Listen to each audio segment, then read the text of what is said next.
When I was first given the confirmation that I'd got multiple sclerosis, I was in total shock.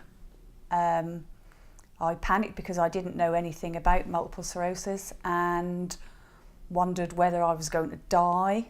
And then I had to find out more about it and start my journey with MS. After spending a week in hospital, I was diagnosed with a spinal cord damage.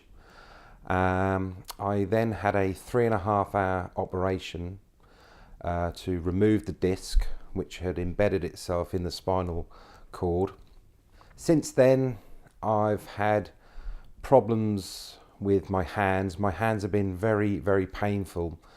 I think it's the nerves regrowing, and my walking has been affected quite badly.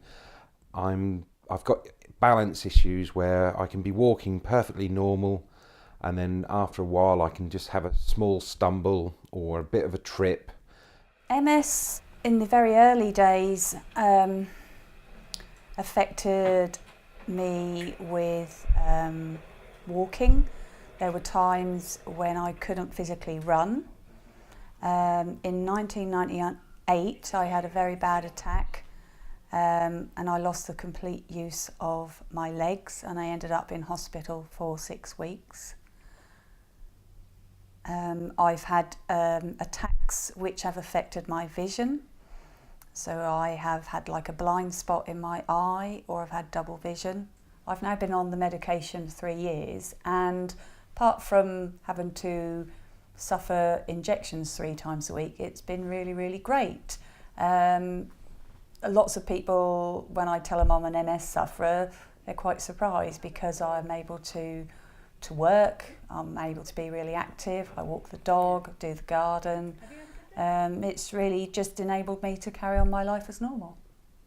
I'm really impressed with the Living Life website because here in Norfolk we're often viewed as the outback of beyond, but this is cutting edge technology, and it's really going to help people with long-term conditions, access technology to help them with their conditions, to be able to speak to other people locally.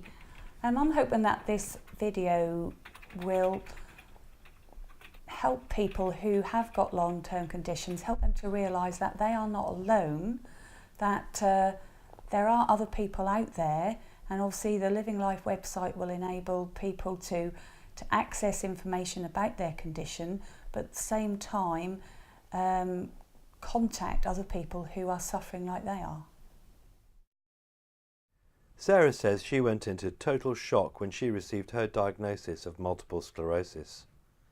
It's had a profound effect on her mobility and her ability to lead a normal life. Modern treatment has been little short of miraculous in restoring normality. By sheer coincidence, Mark's long-term condition also affects the nervous system. It's also affected his life and his mobility in similar ways to Sarah's. Mark and Sarah feel that Living Life is a really exciting tool for accessing health information and for contacting other people locally who may have similar issues, especially in a rural part of the world not always immediately associated with high technology.